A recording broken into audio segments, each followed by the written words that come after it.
Hello everyone, আমি পূর্ণিমার একটা নতুন ব্লগে আপনাদের সবাইকে ওয়েলকাম। আজ অনেক সকাল সকাল উঠতে হয়েছিল। প্রথমত মেয়ে স্কুল যাবে তার জন্য, তো স্কুলে যাওয়ার জন্য মেয়েকে তাড়াতাড়ি করে আমি ডিম টোস্ট করে দিয়েছিলাম। সকাল ভোর 5টার সময় উঠে করে দিয়েছিলাম, মেয়ে 5:45 বেরিয়ে গেছে।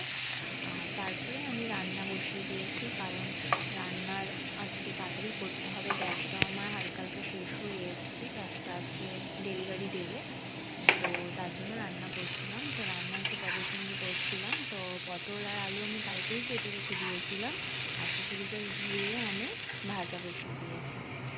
ভাজাটা নামানো হয়ে গেছে। এবার আমি কড়াইতে দেখো তেল একটু নিয়ে একটু তেল দিয়ে সামান্য নুন দিয়ে আমি চিংড়ি মাছগুলো তেলের মধ্যে ছেড়ে দেবো। খুব বেশি ভাজবো না চিংড়ি মাছ, কারণ খুব বেশি ভাজলে চিংড়ি মাছটা শক্ত হয়ে যায়, রাবারের মতন লাগে। তো তার জন্য খুব বেশি একটা ভাজবো না। আর তার পাশে আমি মিক্সিতে দুটো পেঁয়াজ আর একটা টমেটো পেস্ট করে রেখে দিয়েছিলাম।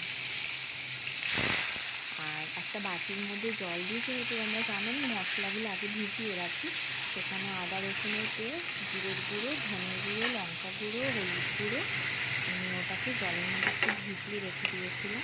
সেটাকে আমি পেস্টটা দিয়ে দিয়েছি এখন, টমেটো আর পেঁয়াজের পেস্ট।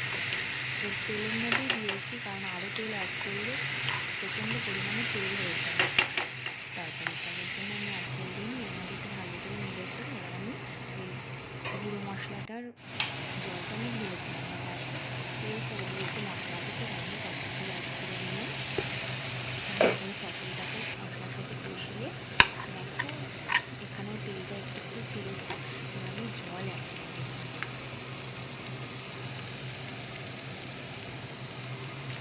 জলটাকে আমি অ্যাড করে দিয়েছি। অ্যাড করে আমি নুন, সামান্য একটু চিনি আর গরম মশলা দিয়ে যেই বসিয়েছি, আর পাশে ডাল সিদ্ধ করতে বসিয়েছি, সঙ্গে সঙ্গে আমার গ্যাস ফুরিয়ে গেছে। তো একটা বড় বিপত্তি, কী করে রান্না কমপ্লিট হবে। তো আমি ইন্ডাকশান ছিলাম, ইন্ডাকশানটা মানে ঠিক নেই, খুব একটা ঠিক নেই, মাঝে মাঝে লিভিয়ে যায়। তো যাই হোক, ঠাকুরের নাম নিয়ে ওই ইন্ডাকশানেই বসিয়ে দিয়েছি। যেই ডালটা বসাতে যাব, ডালটা ফোটেও নি, তার আগেই গ্যাসটা শেষ হয়ে গেছে। আর সবজির ঝোল তো ফোটেই নি। আমি ইন্ডাকশানটা ফিট করে বারান্দাতে ইন্ডাকশানটা বসিয়ে আমি সবজিটা প্রথমে একটা বাটিতে ট্রান্সফার করে, স্টিলের বাটিতে ট্রান্সফার করে সেখানে বসিয়ে দিয়েছি। সবজিটা হওয়ার পরে আমি ডালটাকে ওখানে নিয়ে গেছি। দেখো সবজি আমার অলমোস্ট হয়ে গেছে, ইন্ডাকশানেই বসিয়েছিলাম। সবজি নামিয়ে এবার আমি ডালটাও এখানে ফুটতে বসিয়ে দিয়েছিলাম। ডালটাও আমি এখানেই সম্বার দিয়েছি, কোনো রকমে আজকে রান্না বান্না খুবই কোনো রকমে হয়েছে। তো তারপরে মেয়ে আমার চলে এসেছিলো, তারপরে আমরা দুপুরে লাঞ্চ করে, মেয়ে যেহেতু অনেক সকালে উঠেছে, তারপরে ও ঘুমিয়ে পড়েছে লাঞ্চ করে, আমিও স্নান টান করে লাঞ্চ করে নিয়েছি।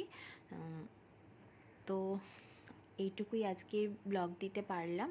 তো কালকে আরও ভালো কিছু ব্লগ দেব। তো ততক্ষণের জন্য টাটা।